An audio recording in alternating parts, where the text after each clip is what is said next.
রাসূল সাল্লাল্লাহু আলাইহি ওয়াসাল্লাম ফজরের সালাতের পরে সালাম ফিরিয়ে তিনি পড়তেন, আল্লাহুম্মা ইন্নী আসআলুকা ইলমান নাফিআ ওয়া রিজকান তাইয়্যিবা ওয়া আমালান মুতাকাব্বালা। প্রত্যেকদিন ফজরের সালাতের পরেই বিষ্ণু ইসলামের দোয়াটা পড়তেন, আল্লাহ তোমার কাছে আমি উপকারী জ্ঞান চাই, আল্লাহ তোমার কাছে আমি পবিত্র রিজিক চাই, আল্লাহ তোমার কাছে আমি কবুলযোগ্য আমল চাই, আমার আমলগুলো যেন কবুল হয়। এই দোয়াটা করতেন।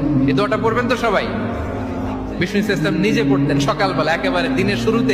রাসূল সাল্লাল্লাহু আলাইহি ওয়াসাল্লাম ফজরের সালাতের পরে সালাম ফিরিয়ে তিনি পড়তেন, আল্লাহুম্মা ইন্নী আসআলুকা ইলমান নাফিআ ওয়া রিজকান তাইয়্যিবা ওয়া আমালান মুতাকাব্বালা। প্রত্যেকদিন ফজরের সালাতের পরেই বিষ্ণু ইসলামের দোয়াটা পড়তেন, আল্লাহ তোমার কাছে আমি উপকারী জ্ঞান চাই, আল্লাহ তোমার কাছে আমি পবিত্র রিজিক চাই, আল্লাহ তোমার কাছে আমি কবুলযোগ্য আমল চাই, আমার আমলগুলো যেন কবুল হয়। এই দোয়াটা করতেন। এই দোয়াটা পড়বেন তো সবাই। বিষ্ণু ইসলাম নিজে পড়তেন সকালবেলা, একেবারে দিনের শুরুতেই।